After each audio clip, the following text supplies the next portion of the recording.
"Kamu kemana aja sih? Kok nggak pernah pulang lagi?" Suara Dava, yaitu adik dari Sia, langsung menyapa pendengaran wanita itu ketika ia mulai masuk ke dalam sebuah restoran yang sudah ia booking sebelumnya. Akhirnya Sia memutuskan untuk menghubungi orang tuanya untuk meluapkan rasa rindu dan rasa haru karena tidak jadi meninggalkan dunia dan bisa kembali lagi mendengar suara ayah dan ibunya. Kebetulan tadi pagi Sia menghubungi keluarganya via video call, di mana Dava, sang adik dan juga sepupunya yang bernama Dika sedang ada di rumah orang tuanya. Pada akhirnya adik dan sepupunya mengajak Sia untuk bertemu di sebuah restoran karena begitu rindu. Disinilah Sia berada sekarang, tengah tersenyum begitu bahagia bisa mendengar suara sang adik. Bertambah bahagia lagi saat ia mendengar suara sepupunya yang memang akrab dengannya. "Iya nih, kamu kok nggak pulang-pulang? Aku sampai cari ke kontrakan, tapi kamu sudah pindah. Pas aku konfirmasi sama tante, katanya kamu udah pindah ke apartemen baru. Herannya, kenapa ponselmu nggak aktif? Aku sama Dava setiap hari hubungin kamu, mau cari apartemenmu. Kami nggak tahu di mana alamatnya." Sia tertawa renyah lalu melangkahkan kakinya ke meja yang telah ia reservasi. "Ya ampun bawelnya, biarin aku duduk dulu kenapa?" ucap Sia sambil terus tertawa pada adik-adiknya yang hanya berjarak umur 1 tahun dengannya. Baik Dava maupun Dika sama sekali tidak pernah memanggil Sia dengan sebutan kakak. Mereka begitu akrab seolah seumuran. Dava dan Dika langsung menyambut Sia, memegangi tangannya, kemudian membantunya duduk. Kemudian secara bergantian mereka persatu mulai mengintegrasi Sia dengan beberapa pertanyaan. Terlihat begitu merindukan wanita cantik itu. "Kalian berdua kangen banget ya sama aku?" Goda Sia tersenyum geli melihat antusias adik dan sepupunya menyambutnya. "Siapa yang gak kangen coba? Udah lama gak ketemu. Tiba-tiba kamu ngilang gitu aja. Nomor teleponmu juga gak aktif lagi. Selain rindu, kami juga khawatir," ucap Dava menggerutu. Sia menyipitkan matanya lalu melemparkan candaan seperti biasa. "Kamu kangen sama aku? Apa kangen sama duitku nih?" "Keduanya," sahut Dava tertawa. Dika langsung menepuk bahu Dava dengan keras. "Apa-apaan sih? Bisa-bisanya rindu sama duitnya. Kerja dong, kerja." "Ih, aku juga udah kerja, tapi ya itu gajiku kecil. Kampus tempatku mengajar itu bukan kampus terkenal. Jadi sekarang aku coba melamar ke sebuah universitas terbesar di kota ini untuk menjadi dosen. Tetapi di sana gajinya luar biasa besar. Bisa jadi dosen di universitas itu bakal makmur kehidupanku," seloroh Dava curhat. "Kamu mau melamar di Universitas Kesuma Bangsa?" tanya Sia menatap serius adiknya. Dibanding dirinya, sebenarnya Dava jauh lebih cerdas, namun tak sepertinya yang mengambil jurusan yang berhubungan dengan bisnis. Sang adik malah memilih jurusan keguruan, lalu melanjut kuliah S2 jurusan pendidikan komputer, dan sejak awal memang berniat menjadi dosen. "Iya, kampus tempat mengajarku yang lain itu kan kampus kecil, tapi lumayanlah gajinya untuk laki-laki jomblo kayak aku, dan sekarang aku ingin karirku lebih meningkat. Makanya aku nekat masukin lamaran ke sana. Perkara diterima atau enggak, ya mana tahu, semoga aja diterima," Dava menerangkan. "Oh gitu, semoga lolos deh." Sia lalu menatap sepupunya. "Kalau kamu gimana? Apa nggak niat pindah dari perusahaan lesmana?"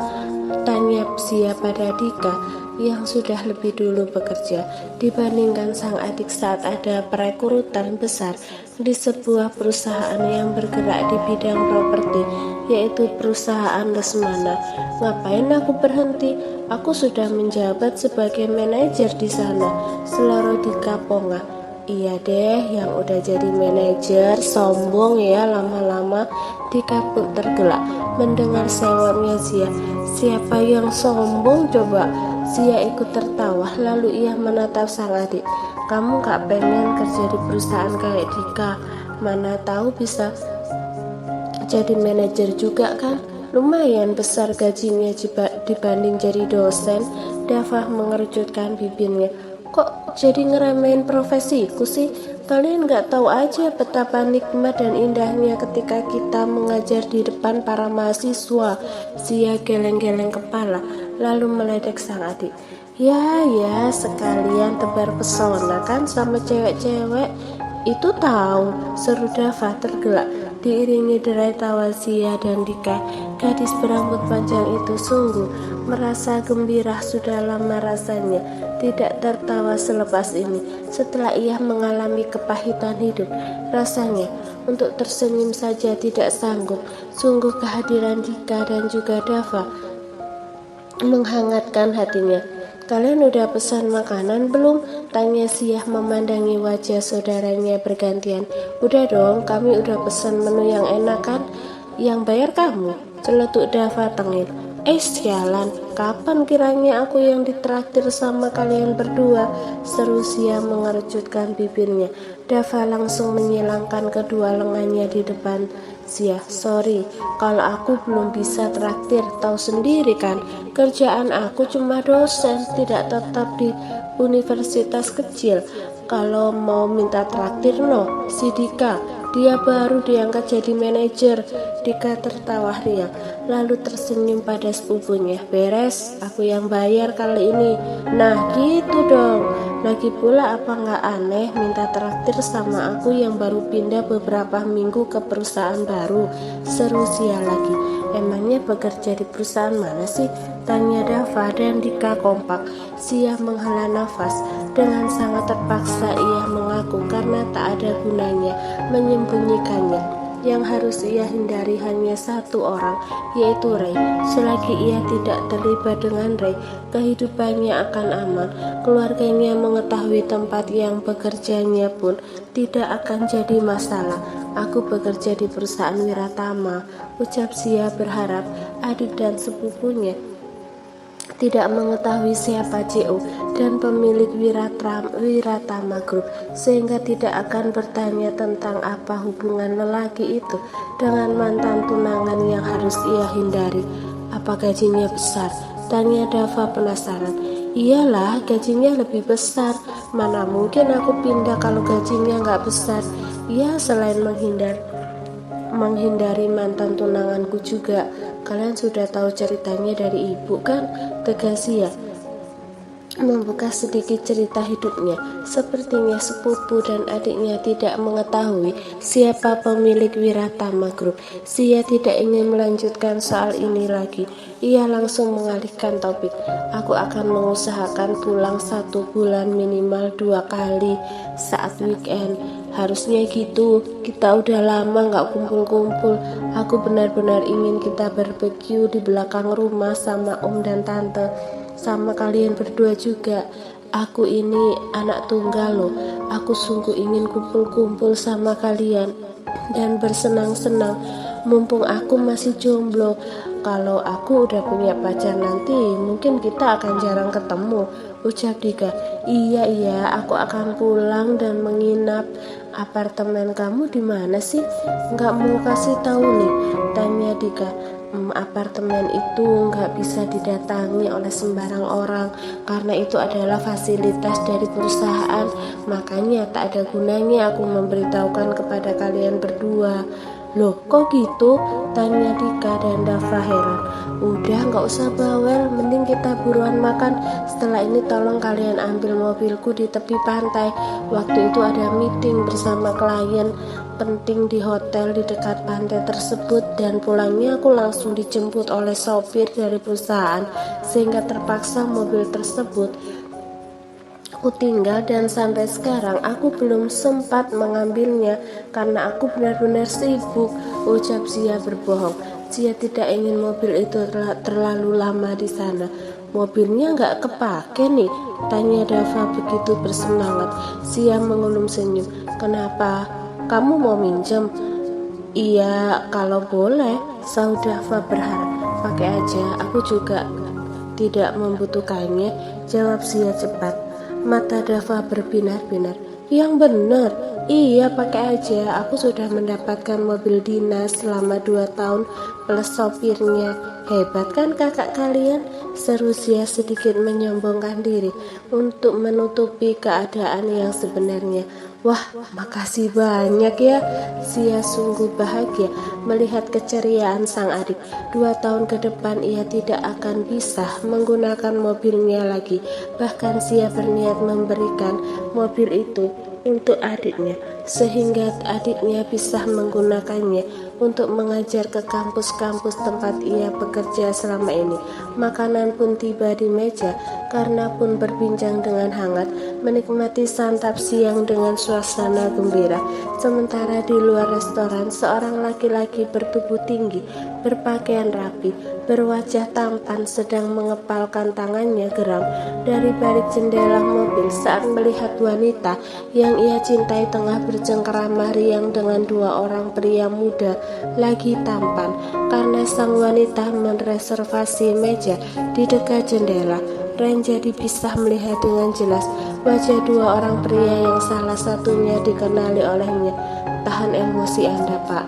Anda bisa kehilangan Nona Zia jika Anda masuk dan melabrak mereka bertiga. Ren benar-benar mati kutu sekarang. Kala sekretaris bawelnya melarangnya keluar dari mobil untuk menyeret Zia ikut bersamanya. Rasanya ingin mengamuk di restoran tersebut, lalu mengancam 2 pria muda itu untuk menjauhi Zia. Namun sialnya, sekretarisnya tersebut mengikutinya dan sepanjang perjalanan terus menasehatinya untuk tidak meledak-ledak. Akibatnya ia menjadi dongkol karena harus menahan semua amarahnya. Kamu pikir aku tidak menahan emosiku dari tadi? Aku sekuat tenaga menahannya. Tahu kamu, kalau menuruti keinginanku, akan kuhancurkan meja-meja itu sekarang juga, semburan emosi. Saya tahu Anda, Pak. Saya tahu betapa temperamentalnya Anda. Karena itu saya di sini untuk mencegah Anda memarahi Nona Zia. Karena Anda akan kehilangan Nona Zia jika Anda melakukan itu. Terus aku harus bagaimana? Apa aku harus diam saja melihat mereka bercanda tawa di dalam sana, di saat aku tahu wajah salah satu pria yang sering menginap di kontrakan Zia? Ya, Ren mengenali salah satu pemuda yang ia lihat di dalam foto yang disodorkan sang mama. Kalau wanita yang melahirkannya itu mencuci otaknya, membuatnya percaya kalau Zia adalah perempuan murahan. Itu sepupu Nona Zia, Pak. Satunya lagi adik kandungnya, Terang Juna, yang telah menyelidiki secara detail tentang silsilah keluarga Zia. Apa? Ren menganga. Jadi lelaki yang berada dalam foto yang ditunjukkan mamanya itu adalah sepupunya. Bertambah besarlah rasa bersalah Ren pada Zia. Iya, Pak. Mereka berdua pasti sangat merindukan Nona Zia karena sudah lama tidak berjumpa. Sebaiknya kita biarkan saja mereka melepas rindu dan kita langsung berangkat saja ke lokasi meeting sekarang. Kedepannya saya akan menyampaikan tips-tips dari Dokter Mila yang bisa Anda terapkan untuk memikat hati Nona Zia. Sial, apa aku terlambat? Zia mengumam resah ketika ia sedikit terlambat tiba di kantornya siang itu. Gara-gara terlalu asyik bercengkerama dengan adik dan sepupunya, ia sampai lupa waktu. Ia tak sadar kalau waktu sudah menunjukkan pukul 02.00 siang di restoran tadi. Wanita berparas cantik itu tahu kalau manajer Rafli pasti tidak akan mungkin marah padanya karena lelaki itu adalah lelaki baik. Yang dia takutkan adalah CEO perusahaan yang akan memprotes jadwal kerjanya yang berkurang gara-gara bersenang-senang di luar sana. Sudah tentu sopir pribadinya itu akan melapor pada Ren. Tidak mungkin tidak. Semoga saja iblis itu tidak marah padaku dan semoga dia tidak melakukan hal aneh-aneh untuk mengusik dan menyakitiku. Gumam Zia segera melangkahkan kakinya masuk ke lobi perusahaan. Saking terburu-burunya, ia sampai harus berlari kecil keluar dari mobil menuju ke lift di lobi hingga akhirnya terpleset di lantai yang cukup licin. Tidak, Zia hanya bisa menjerit dalam hati sambil memejamkan mata dan pasrah menerima hal buruk yang akan terjadi padanya. Sudah pasti sebentar lagi ia akan merasakan sakit di sekujur tubuhnya. Zia berharap tubuhnya tidak terluka karena membentur lantai. Namun 2 hingga 3 menit berlalu, ia merasakan keanehan di mana ia sama sekali tidak merasakan sakit di tubuhnya. Zia sempat merasa heran. Segera ia membuka matanya dan betapa terkejutnya ia tatkala melihat wajah iblis yang sangat ia benci tengah menatapnya dengan sorot kecemasan. Yang paling membuatnya jijik adalah fakta bahwa tangan laki-laki itu tengah memegangi pinggangnya dengan erat. Kenapa kamu pakai acara lari segala sih? Kalau kamu jatuh gimana? Kepala kamu bisa pecah membentur lantai. Apa kamu tidak memikirkan itu sebelum memutuskan berlari dengan heels tinggimu itu? Seru Ren tak sadar kalau nada suaranya tidak sama sekali terdengar lembut. Ia benar-benar panik. Yah, wajar juga Ren bicara kasar. Itulah watak aslinya.